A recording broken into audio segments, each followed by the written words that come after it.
o motivo polo que a execución do parque ofimático ten un pequeno apéndice a outra beira de Alfonso Molina, no lado del Viña, está baseado e xustificado na execución de un vial en forma de viaducto por riba de Alfonso Molina que xustifica a conexión entre ambas bandas. Ese é o motivo que se está a argumentar para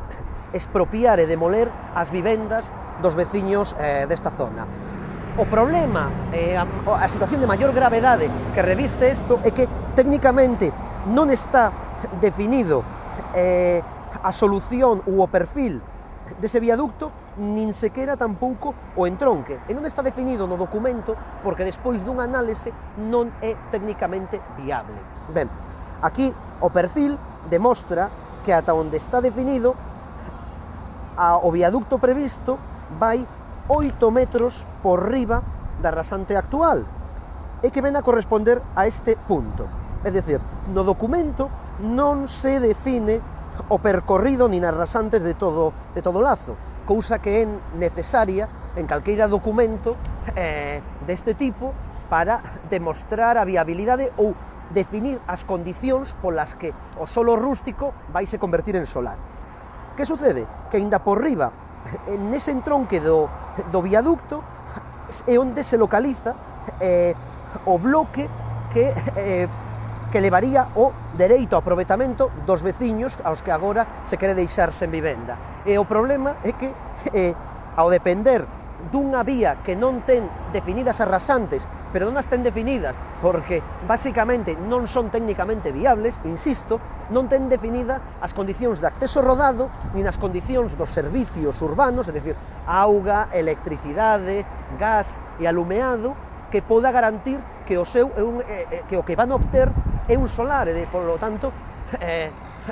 unhas condicións de mínima equidade tras todo este proceso de expropiación e usurpación. A túa vida, a túa memoria, a túa vecindade, nun lugar, nunha casa que plenamente túa, e de repente un día chega a administración e che di: oes, vostede ten que marcharse, eso sí, lle damos un solar, pero vai que ter que pagar os custes para convertir o solo en solar, co cal te ves dun día para outro, sen casa, sen un lugar a onde ir, e ainda por riba cunha débeda. Iso é grave, pois dentro do tema de fundamental gravedade do caso do ofimático se suma o feito de que nin sequera está claro que a xente desta beira de Alfonso Molina, que a xente del Viña afectada polas obras do ofimático vai a ter un solar, porque non ten definida as condicións máis básicas do solar, que é como se chega ao solar, é dicir, a rasante do terreo, e tamén ao non ter definida a rasante do terreo, a beirarrúa, pois claro, lóxicamente, todos os servicios que discurren por aí, como é auga potable, electricidade, etc., non? Que todos entendemos como tremendamente, estrictamente básicos, pero é que aínda por riba son os elementos que caracterizan legalmente un solo como solar. Claro, se a ti te prometen un solar e nunca vas ter un solar, eso